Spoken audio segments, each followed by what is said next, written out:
उत्तर प्रदेश में deputy collector बनने के लिए जब आप यूपीपीसीएस का एग्जाम देते हैं एंड फाइनली आपका सिलेक्शन हो जाता है, उसके बाद आपको ट्रेनिंग सेंटर में बुलाने के लिए कॉल लेटर मिलता है।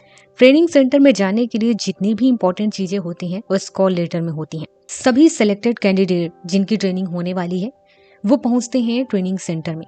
ये ट्रेनिंग सेंटर का नाम है Uttar Pradesh Academy of Administration and Management. ये लखनऊ में स्थित है। ये वही ट्रेनिंग इंस्टीट्यूट है जहां पर पहुंचने के लिए हर एक स्टूडेंट रोज रात दिन प्रयास करता है, कोशिश करता है अपनी इस नई उड़ान को भरने के लिए, यहाँ पहुंचने के लिए। जो भी स्टूडेंट सिलेक्ट हो चुके हैं वो पहले दिन जब इस इंस्टीट्यूट में पहुंचते हैं तो इसका व्यू देख करके उन्हें वो सारा त्याग जिन्होंने इस एग्जाम की तैयारी के लिए लगाया था वो संतुष्ट होते हैं कि उन्होंने जितनी चीजें त्यागी थी उन्हें वो मिल गया है। ट्रेनिंग इंस्टीट्यूट में पहुंचने के बाद वहां के पहले ही दिन सभी डॉक्यूमेंट्स से रिलेटेड काम किया जाता है। डॉक्यूमेंट्स से रिलेटेड काम जैसे ही कंप्लीट होता है उसके बाद उन्हें अपना अपना रूम दिखा दिया जाता है। इसके बाद नेक्स्ट डे क्या होना है, किस तरीके से होना है, वहां का टाइम टेबल किस तरीके से रहेगा, ये सभी कुछ बताया भी जाता है और प्रोवाइड भी किया जाता है। सारा टाइम ड्यूरेशन निश्चित होता है। उस टाइम ड्यूरेशन के अकॉर्डिंग ही सभी लोगों को ट्रेनिंग इंस्टीट्यूट में रहना होता है। सभी ट्रेनिंग ऑफिसर्स की सुबह होती है पीटी और योगा से। ये ट्रेनिंग ऑफिसर्स के बेहतर स्वास्थ्य के लिए होता है। पीटी और योगा के खत्म होने के बाद आपको टाइम दिया जाता है ब्रेकफास्ट के लिए, जो कि 8:30 से 9:30 के बीच ही ये टाइम होता है। इस टाइम के अंदर ही सभी को ब्रेकफास्ट करना होता है। उसके बाद कुछ समय दिया जाता है। उसके बाद क्लासेस के टाइम होते हैं। स्टार्ट में लगभग 3 महीने का समय होता है जहां पर आपका फाउंडेशन कोर्स होता है।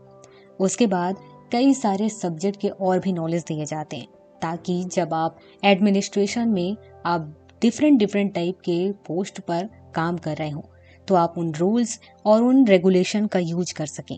आपको अपने पावर्स के बारे में पता हो, आपको अपने रिस्पॉन्सिबिलिटीज के बारे में पता हो। क्लास के बाद लंच का टाइम होता है 1:30 से 2:30 बजे तक। फिर उसके बाद फिर से क्लास होता है और उसके बाद शाम को स्पोर्ट क्लासेस होती हैं जहां पर आपको डिफरेंट टाइप के स्पोर्ट फैसिलिटीज दिए जाते हैं। ट्रेनिंग इंस्टीट्यूट में टाइम टाइम पर स्पोर्ट्स से रिलेटेड कॉम्पिटिशन्स भी कराए जाते हैं जहां पर विनर को अवार्ड भी दिए जाते हैं। ट्रेनिंग इंस्टीट्यूट में टाइम टाइम पर सीनियर ऑफिसर्स को इनवाइट किया जाता है ताकि वो अपने काम के बारे में, अपने रिस्पॉन्सिबिलिटीज के बारे में बता सकें, अपने अनुभव के बारे में आपको बता सके ताकि उन अनुभवों का आप यूज कर सकें। इसके अलावा कई नेता हैं, पॉलिटिशियंस हैं, वो भी वहां पर आते हैं, वो भी अपने बारे में आपको बताते हैं। ट्रेनिंग इंस्टीट्यूट में डिफरेंट टाइप के फेस्टिवल्स भी मनाए जाते हैं। ट्रेनिंग इंस्टीट्यूट में टाइम टाइम पर फंक्शंस भी किए जाते हैं और एनुअल फंक्शन भी होता है जहां पर आपको अपने यूपी से रिलेटेड कुछ इन्फॉर्मेशन डांस के माध्यम से, सॉन्ग के माध्यम से, नाटक के माध्यम से प्रदर्शित करना होता है। ट्रेनिंग इंस्टीट्यूट में ट्रेनिंग ऑफिसर्स के लिए ये काफी इंटरेस्टिंग टाइम होता है जहां पर वो काफी एक्साइटमेंट के साथ सभी ट्रेनिंग ऑफिसर्स के साथ मिल करके इसमें पार्टिसिपेट करते हैं। ट्रेनिंग इंस्टीट्यूट में ट्रेनिंग कंप्लीट होने के बाद आपको भेजा जाता है डिस्ट्रिक्ट में जहां पर आपको कई अलग अलग टाइप के पोस्ट दिए जाते हैं और उस पोस्ट में रह करके कुछ समय में आपको उस पोस्ट के बारे में जानकारी लेनी होती है, आपको काम करना होता है, किस तरीके की जिम्मेदारियां होती हैं, रिस्पॉन्सिबिलिटीज होती हैं, आप समझ पाते हैं। इसके अलावा आपकी पोस्टिंग कई अलग अलग डिपार्टमेंट में किया जाता है ताकि आप वहां के काम के बारे में भी समझ सकें। आपको सीनियर ऑफिसर्स के अंडर में काम करने के लिए भेजा जाता है।